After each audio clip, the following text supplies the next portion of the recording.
قلنا قال ابن سيدم معشر الشاق في كل الأماكن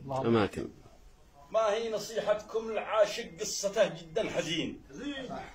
حكايته مخلص ولكن هو بنفس الوقت خاين المعذرة لا بوضح كل شيء للسامعين حبيت وانا في زهور العمر من فاق المحاسن واعطيت له مفتاح قلبي وامتلكني من سنين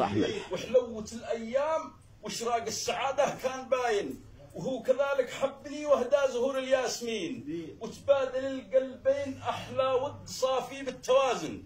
وعشوش بالحب الذي بالقلب وتشكل جنين وجاتنا طفله هدية ربنا واصبحت ضامن صغيرتي ريهام تبقى فرحتي دنيا ودين الله يحفظها. وبعدها سافرت غربة في اوروبا كنت راكن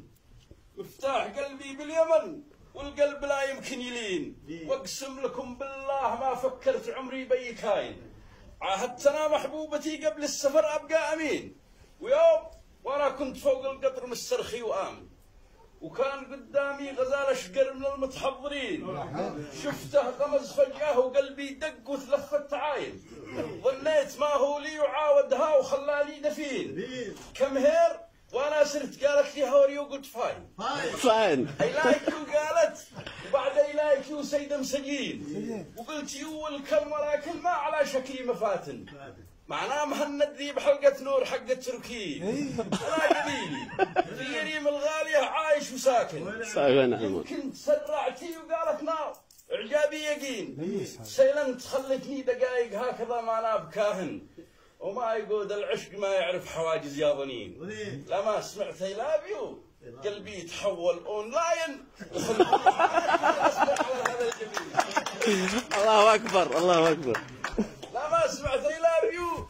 قلبي يتحول اونلاين وخنت ذي عاهدتها غصبا على هذا الجبين سافرتنا والفاتنا ساعات في عمق الجناين ولا افترقنا بعد ذاك اليوم فترة عايشين زوجتها نفسي وهي نصرانية طبعا ولكن مرت سنة حتى اسلمت صارت بكشف المسلمين علمتها القرآن والسنة وتكبير المآذن صليتنا والفاتنا طاعة الرب العالمين. على العموم هذه نهاية قصتي حق الطباين وباقي أشياء تعرفوها كلكم متأكدين من طاح بين اثنين بتحداه لو يقدر يراهن ان السعادة في حياتها مستمرة آسفين. الحب الأول هو أساس المسألة ظاهر وباطن وما أتى بعده يسمى حب لكن مش ثمين. جود باي.